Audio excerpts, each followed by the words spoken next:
not know that your bodies are the temple of the Holy Spirit who is in you, whom you have received from God?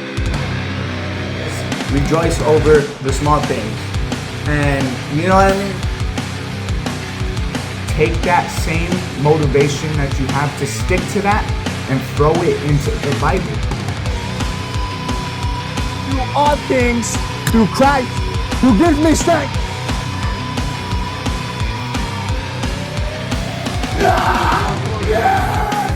Hello, welcome back. Today we're talking about a fig tree. So in Matthew 21, 18 through 22, it says, "Now in the morning, as he returned into the city, he hungered. And when he saw a fig tree in the way, he came to it and found nothing thereon but leaves only. And he said unto it, Let no fruit grow on thee henceforth forever.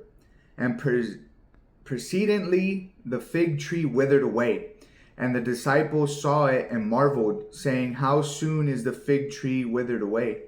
Jesus answered and said unto them, Verily I say unto you, if ye have faith and doubt not, ye shall not only do this which is done to the fig tree, but also if ye shall say unto this mountain, Be moved and be cast into the sea, it shall be done. All things, whatever ye shall ask in prayer, believing, ye shall receive it." So what happened here? So they were walking, and this was Jesus. So they're walking with Jesus is walking with his disciples, and he sees a fig tree, and it has leaves, right? It's a full fig tree. The leaves were probably green. It looked like a nice tree. He went up to it expecting fruit, right? But there was no fruit on it. So he cursed it.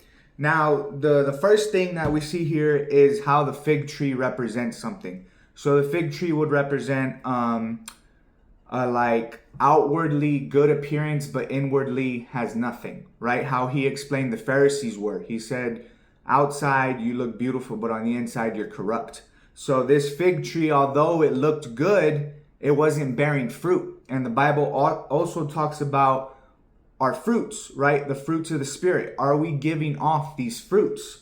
So you could take a look at the fig tree and represent that as a person. So if you, a person, look outwardly good, right?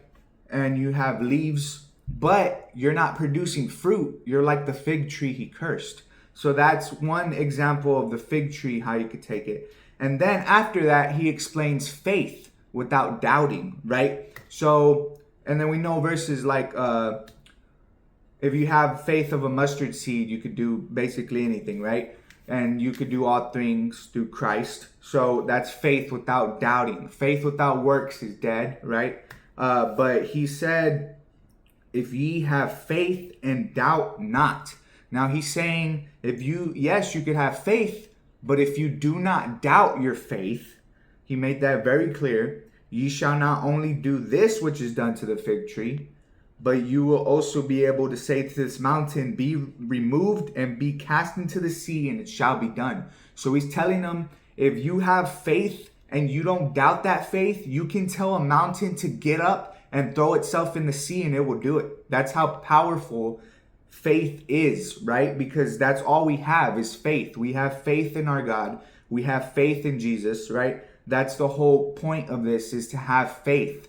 That another verse also is that he tells one of his disciples, blessed are you, or you believe me because you see me, but blessed are those who do not see me and yet still believe, because that's straight faith. Although we don't see him, we have faith that he is real. We see the miracles, we see this planet, we see everything, and it guides us to think we have faith that he was telling the truth and he is God, right? So that is Matthew 21, 18 through 22. Jesus curses a fig tree, but also gives us some good things to look at. And I will see you in the next one. Goodbye.